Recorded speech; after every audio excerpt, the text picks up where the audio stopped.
உங்ககிட்ட இருக்கிறத கொடுங்க, நிறைய நல்லது நடக்கும் உங்களுக்கு. ஓட்ட உடசல், வெந்தது வேகாது, 10 பைசா கூட பிரயோஜனம் இல்லாது, எலி கூட சாப்பிட்றதுக்கு தகுதி இல்லாதெல்லாம் தூக்கி வச்சுக்கோங்கன்னு கொடுக்கக்கூடாது. உங்ககிட்ட இருக்கிறதுல பெஸ்ட் தூக்கி கொடுக்கணும் வச்சுக்கோங்கன்னு. முடியுமா? அதுக்கு தைரியம் இருக்கா? எனக்கே இல்லையே, நானே இப்பதானே வாங்கினேன் அப்படிலாம் நினைக்கவே கூடாது. நீங்க கொடுத்து பாருங்க, அதுல இருக்கிற இன்பமே தனி. நினைச்சு பார்க்க முடியாத மேஜிக்லாம் நடக்கும் நீங்க கொடுத்து கொடுத்து வாழ ஆரம்பிச்சீங்கன்னா. நான் கொண்டு வந்து பரம்பொருள் ஃபவுண்டேஷன் கொடுங்க நான் சொல்றேன். நான் எங்க கொடுக்க சொல்றேன்? உங்களுக்கு யாருக்கு கொடுக்கணும்னு தோணுதோ கொடுங்க. பஸ்ல பாக்குறீங்களா கொடுங்க, ரோட்ல பாக்குறீங்களா கொடுங்க, வீடு கூட்டுறாங்களா கொடுங்க, ரோடு கூட்டுறாங்களா கொடுங்க. எல்லாத்துக்கும் தேவை இருக்கு, கொடுக்கறதுக்கு தான் ஆள் இல்லை. தேவை இருக்குன்னு தெரியுது, பொருள் இருக்குன்னு தெரியுது, கொடுக்கற ஆளா ஏன் நீங்க இருக்கக்கூடாது? இருக்கலாமா, இருக்கக்கூடாதா? இப்படி உங்க பிள்ளைய வளர்த்தீங்கன்னா தப்பான ஆளா போவானா? நீங்க சொல்லுங்க. வேற எதை சொல்லி கொடுத்தாலும் தப்பான ஆளா போவானா மாட்டானா? எவனிடம் அதிக அளவு தர்ம சிந்தனை இருக்கிறதோ அவன் எதிர்காலத்தை அந்த தர்மமே பார்த்து கொள்ளும். இன்னைக்கு நான் சொல்றேன், அவன் தப்பா போக வாய்ப்பே இல்லை. என்ன சேட்டை பண்ணாலும், என்ன திமிரு பண்ணாலும், எவ்வளவு போதை பொருள் யூஸ் பண்ணாலும் இறைவன் வழி நடத்தி கொண்டு வந்துருவார். எழுதி தரேன், கொடுக்கறதுக்கு மட்டும் அவனுக்கு சொல்லிக் கொடுங்க. இதை விட உயர்ந்த கட்ட உபதேசம் பிரபஞ்சத்திலேயே கிடையாது. சொல்லி கொடுப்பீங்களா மாட்டீங்களா? வேற வழி இல்லை உங்களுக்கு. உங்க பிள்ளைங்க நல்ல பாதையில போகணும்னு நினைச்சீங்கன்னா தர்மம் செய்ய கற்றுக் கொடுங்கள். உங்களை பார்த்துதான் உங்க புள்ள வளர. நீங்களே ஒன்னையும் கொடுக்க மாட்டீங்க. எப்படி உங்க புள்ள உங்களை பார்த்து கொடுப்பான்? கொடுத்தா தீந்துரும்னு நினைக்கிறீங்க. உங்க புள்ள உங்களை தான் பார்த்து வளர்றான்.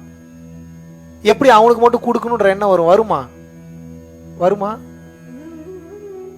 என்னங்க இப்படி பாக்குறீங்க? வருமாங்க? எப்படிங்க வரும்?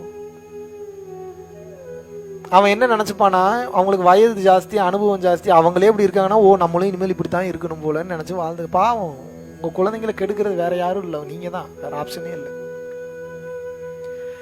எப்போ உங்க பிள்ளைங்களுக்கு குடு அப்படின்ற பக்குவத்தை சொல்லி கொடுக்குறீங்களோ, முதல்ல சொல்லி கொடுக்கறல, கொடுக்கறது மட்டும் சொல்றது மட்டும். நீங்க அப்படி வாழணும், அப்பதான் அவன் கொடுப்பான், இல்லைன்னா கொடுக்க மாட்டான். எப்படி கொடுப்பான்?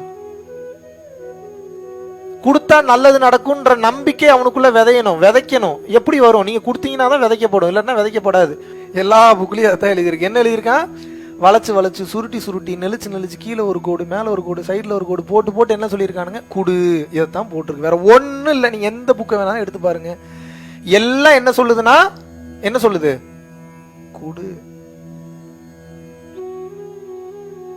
பகுத்துண்டு வாழ்வாரே வாழ்வர், மற்றெல்லாம் தொகுத்துண்டு பின் செல்பவர். கொடுக்கும் தன்மை ஒரு மனிதனுக்கு வந்துருச்சுன்னா, இன்னைக்கு ஒரு சீக்ரெட் சொல்லி தரேன், புரிஞ்சுக்கங்க. கடவுளை பார்க்கணும்னு ஆசை இருக்கா இல்லையா உங்களுக்கு? லிவிங்ல இருக்கக்கூடிய கடவுளை பார்க்கணும்னு ஆசை இருக்கா இல்லையா உங்களுக்கு? கடவுள் எப்படி இருப்பாரு தெரியுமா? அப்படியே மேல இருந்து இறங்கி வருவாரு, ஸ்கையில இருந்து இறங்குவாரு, கையில ஒரு சூலாயுதம் வச்சிருப்பாரு, கையில ஒரு சக்கராயுதம் வச்சிருப்பாரு, தலையில பிறை இருக்கும், ஜடாமுடி வச்சிருப்பாரு, கழுத்துல பாம்பு இருக்கும், தலையில இருந்து தண்ணி வரும். இப்படி நினைச்சிட்டு இருக்கீங்களா? Very good. யாருக்கெல்லாம் இன்னொருத்தன் நல்லா இருக்கணும் அப்படின்ற எண்ணத்தோட உண்மையாவே எதிர்பார்ப்பு இல்லாம கொடுக்கறானோ, அளவு கடந்து கொடுக்கறானோ, அவனை இறுக்கமா பிடிச்சுங்க. அவன் கடவுள். அவனுக்கு பேர் என்ன? கடவுளுக்கு உண்டான தகுதி, கடவுளுக்கு உண்டான தராதரம், கடவுளுக்கு உண்டான குணம் என்ன தெரியுமா? கொடுக்கிறது. எப்போது ஒருவர் கொடுக்கக்கூடிய தன்மையை வளர்த்து கொள்கின்றாரோ அவர் கடவுளாகவே மாறிவிடுகிறார். மனித நிலையில இருப்பாங்க, ஆனா அவர்கள் மனிதர்கள் கிடையாது. அவர் கடவுளா மாறிட்டாருன்னு அர்த்தம். இப்ப நம்ம வீணா போறது காரணம் என்னன்னு தெரிஞ்சிருச்சா தெரியலையா? ஏன்? எண்ணம் சரியில்லை. எங்க சுத்தினாலும் ஆப்பு எங்க இருக்கு? உங்ககிட்ட தான் இருக்கு. எங்க சுத்தினாலும் பதில் எங்க இருக்கு? அதுவும் உங்ககிட்ட தான் இருக்கு. இறைவன் எங்க இருக்கிறாரு? அவரும் உங்களுக்குள்ளதான் இருக்கு. இப்ப என்னதான் பிரச்சனை? எதுவும் எல்லாம் கரெக்டா இருக்கு, ஏன் நடக்க மாட்டேங்குது? எப்படி என்ன பண்றதுன்னு தெரியல. ஜாதகம் வேலை செய்யாம போயிரும், தேவதைகள் ஒண்ணும் பண்ண முடியாம போயிரும், சக்தி பெற்ற நிலைக்கு போயிருவீங்க. எப்போ வந்ததுல இருந்தே எதுக்கு இத்தனை டைம் கருணையை பத்தி பேசுறேன்னு தெரியுதா உங்களுக்கு? எங்க சுத்துனீங்கனாலும் அங்கதான் பாயிண்ட். ஏன் நாக சர்ப்ப தோஷம் வந்தது? ஏதோ பாம்பு அடிச்சு கொண்டுட்டீங்க கருணை இல்லாம, அதனால அந்த தோஷம் வந்துருச்சு.